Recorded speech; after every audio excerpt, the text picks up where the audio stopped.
అనేటి నిజంగా కాంగ్రెస్ పార్టీ కులగణన చేస్తుందా? నిజంగా కులగణన చేసే అవకాశాలు ఉన్నాయనుకోవచ్చు. ఎందుకంటే ఒకవైపు కాంగ్రెస్ పార్టీ కేవలం ఒక్క వర్గానికి చెందిన వాళ్ళని ఎంపీలు కావచ్చు, మంత్రులు కావచ్చు, ఇదే శాఖకు చైర్మన్‌ల పరిస్థితి కూడా అదే ఉన్నది. ఒక వర్గానికి చెందిన వాళ్ళు ఎక్కువ శాతం కనిపిస్తున్నారు. నిజంగానే కాంగ్రెస్ పార్టీ కులగణన చేసి అమలు పరుస్తదా అనుకుంటున్నా? దేశవ్యాప్తంగా కాంగ్రెస్ పార్టీ ఒక ధోరణి అయితే తెలంగాణ రాష్ట్రానికి వచ్చేసరికి కాంగ్రెస్ పార్టీ అనేటువంటిది కేవలం రెడ్డి సామాజిక వర్గానికి పెద్దపీట వేసింది. కాంగ్రెస్ పార్టీ అంటే రెడ్ల పార్టీ అనేటువంటి ముద్రపడింది.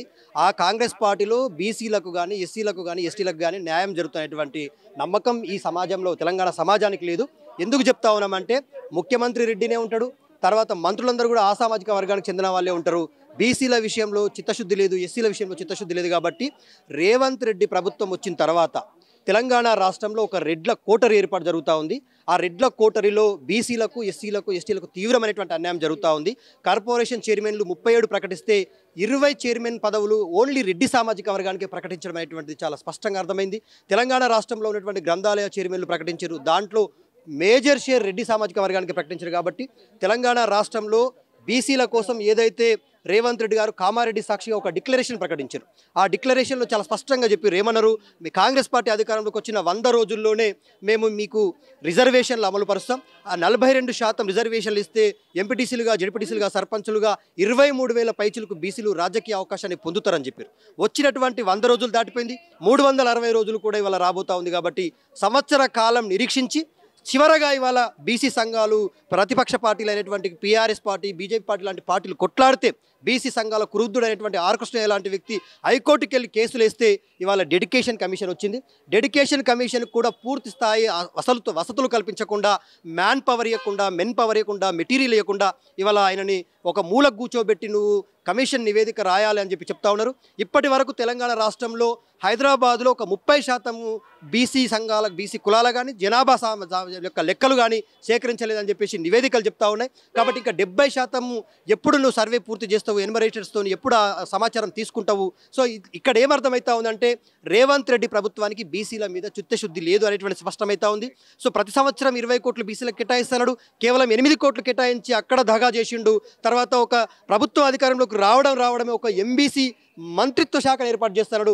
ఎంబీసీ కులాల పైన కూడా తన చిత్తశుద్ధి లేకుండా పోయింది. సో ఇక్కడ ఒక విషయం ఏంటంటే కాంట్రాక్టుల్లో కూడా బీసీలకు 47% రిజర్వేషన్లు ఇస్తాడు. ఇవాళ ఏదైతే కొడంగల్ నియోజకవర్గంలో Krishna lift irrigation project start చేస్తూ ఉన్నాడో ఆ కొడంగల్ లిఫ్ట్ ఇరిగేషన్ ప్రాజెక్టులో కూడా బీసీలకు ఇస్తా అన్నావు కదా మరి రేవంత్ రెడ్డి, ఎక్కడ నువ్వు బీసీల మీద చిత్తశుద్ధి చూపిస్తున్నావు అడుగుతా ఉన్నాం. అదే పొంగులేటి శ్రీనివాసరెడ్డికి, అదే మెగా కృష్ణారెడ్డికి, అదే మిగతా రాఘవ కన్స్ట్రక్షన్స్ వాళ్ళకి ఇస్తా ఉన్నావు. కాబట్టి సో నువ్వు బీసీల మీద నీకు చిత్తశుద్ధి లేదు. నువ్వు ఈ కమిషన్ని కూడా తూతూ మంత్రంగా వేసి వాళ్ళ నివేదిక తయారు చేయాలని చెప్తా ఉన్నావు. దానికి ఎలాంటి కాన్స్టిట్యూషనల్ రైట్స్ ఇవ్వకుండా జీవోఎంఎస్ నంబర్ 19 అనేటువంటిది పూర్తి స్థాయి లోపభూయిష్టంగా ఉంది. గతంలో బీసీల రిజర్వేషన్ల విషయంలో రోహిణి కమిషన్కు జానారెడ్డి గారు లేఖ రాసి బీసీలకు అన్యాయం చేసిండ్రు. ఇవాళ రేవంత్ రెడ్డి గారు కూడా ఈ కమిషన్ వేసిండు, కానీ దీన్ని పూర్తి స్థాయిలో అమలు చేయడంలో హక్కులు ఇవ్వకుండా, దానికి చట్టబద్ధత కల్పించకుండా లోపభూయిష్టమైనటువంటి జీవో విడుదల చేసి ఎవరు కోర్టుకు వెళ్ళినా కూడా, అనామకుడు కోర్టుకు వెళ్ళినా కూడా ఈ రిజర్వేషన్లు అనేటువంటివి, ఈ సర్వే అనేటువంటిది చెల్లుబాటు కాకుండా అందులో లోపభూయిష్టంగా పొందుపరిచింది. కాబట్టి ఒక ఉస్మాన్ యూనివర్సిటీ విద్యార్థి చేసిన నాయకుడిగా మేము ఒకటే చెప్తా ఉన్నాం రేవంత్ రెడ్డి గారికి, బీసీ సంఘాల యొక్క నివేదికని, బీసీ సంఘాల యొక్క డిమాండ్లన్నిటి కూడా పరిశీలించాలని ఇవాళ కమిషన్ చైర్మన్ గారికి కూడా మేము అదే చెప్పినాం. తెలంగాణ రాష్ట్రంలో 11 ప్రభుత్వ విశ్వవిద్యాలయాలు, 7 సెంట్రల్ యూనివర్సిటీస్ ఉన్నాయి. వాటిలో కూడా బీసీలకు, ఎంబీసీలకు రావాల్సిన వాటి రావట్లేదు. కాబట్టి వాటిని అమలు చేయాలని చెప్పేసి కూడా డిమాండ్ చేస్తాం.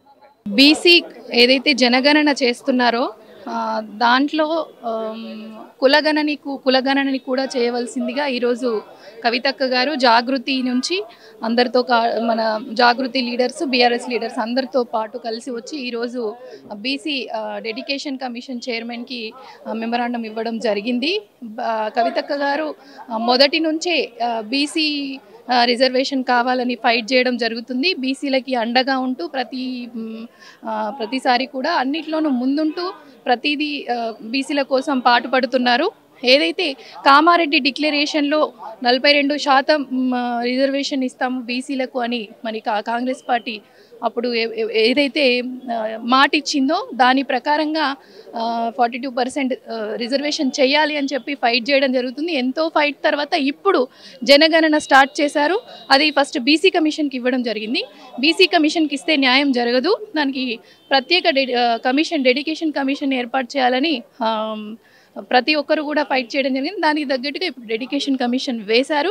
కానీ జనగణన చేస్తున్నారు. ఆ జనగణనకి వెళ్ళినప్పుడు కూడా అందరూ వీళ్ళు అనవసరమైన కొర్రీలు పెట్టడానికి ఏవేవో క్వశ్చన్స్ ప్రిపేర్ చేయడం వల్ల వాళ్ళ ఆస్తులు ఏది చెప్తే ఏం ప్రాబ్లం అవుతుందో, ఈవెన్ ఎగ్జాంపుల్ మాకు ఫ్రిడ్జ్ ఉందని చెప్తే ప్రాబ్లం అవుతుందో, మాకు ల్యాండ్ ఉందని చెప్తే ప్రాబ్లం, ల్యాండ్ ఉంటే ఆ నెంబర్ ఎంత, ఇదెంత అదెంత, అసలు ఎన్ని ఎకరాల భూమి ఉంది, ఎన్ని కార్లు ఉన్నాయి, ఎన్ని ఇల్లులు ఉన్నాయంటే వాళ్ళకున్న పథకాలు కూడా వాళ్ళకుండే ఏదైతే ఇప్పుడు వస్తున్నాయో అవి కూడా ఎక్కడ పోతాయో అని ఎవరు సరిగ్గా ఇవ్వడం లేదని ప్రజలందరూ మాట్లాడుకుంటున్నారు. వెళ్ళినప్పుడు గొడవలు కూడా పెడుతున్నారు. మరి నిజంగా చిత్తశుద్ధితో గనక జనగణన చేయదలుచుకున్న వాళ్ళు ఇవన్నీ క్వశ్చన్స్ ఎందుకు కొర్రీలు పెట్టాలి? నిజంగా చిత్తశుద్ధితో చేస్తే ఏదైతే అవసరమో నీకు జనాలు ఎంతమంది ఉన్నారు అనేది మాత్రం నీకు కావాలి. జనగణనతో పాటు కులగణన కూడా కావాలి. కులగణన చేస్తేనే కదా 42% ఏ కులం వాళ్ళు ఎంతమంది ఉన్నారు అనేది మీకు వస్తుంది. మరి దాన్ని బట్టి ఖచ్చితంగా జనగణనతో పాటు కులగణన కూడా చేయాలని కవితక్క గారు ఈరోజు అందరితో పాటు కలిసి వచ్చి డెడికేషన్ కమిషన్ని రిక్వెస్ట్ చేయడం జరిగింది. దీని మీద ఫోకస్ చేయండి అని. మరియు ఈ మన మంత్రిత్వ శాఖ, బీసీలకు అంటూ ఒక మంత్రిత్వ శాఖ లేదు, ఖచ్చితంగా బీసీలకు మంత్రిత్వ శాఖని ఏర్పాటు చేయాలని కోరడం జరిగింది. కేంద్రంలో కూడా ఇప్పుడు ఏదైతే ఒక రాష్ట్రంలో జరుగుతుందో కేంద్రం నుంచి కూడా ప్రతి రాష్ట్రంలోనూ ఈ కులగణన చేయాలని కూడా డిమాండ్ చేస్తున్నాం. నమస్తే అండి. ఈరోజు ఇక్కడ బీసీలకు అన్యాయం జరుగుతుందని మేము కవితతో పాటు అందరూ మద్దతుగా వచ్చాము. ఇక్కడ కమిషనర్ గారిని కలవడం జరిగింది. కమిషనర్ గారితో అసలు ఏంటి బీసీలకు ఇంత అన్యాయం జరుగుతుంది, మీరు కొంచెం డెడికేట్ చేసి మీరు సపోర్ట్ చేస్తే మాకు కొంచెం బలంగా ఉంటుందని అందరూ వేడుకోవడం జరిగింది. అందరూ రిక్వెస్ట్ చేశారు. మరి ఇప్పటి వరకు చాలా బీసీలకు అన్యాయమే జరిగింది. 50% ఇవ్వాల్సింది 2%, 20% అలా ఇచ్చారు. కాబట్టి ఇప్పుడైనా బీసీ వాళ్ళందరూ తెలుసుకొని ఈ విషయంలో అందరూ ఏకమై గట్టిగా పోరాడితే బీసీలకు న్యాయం జరుగుతుందని మేము అనుకొని మేము మద్దతుగా వచ్చాం.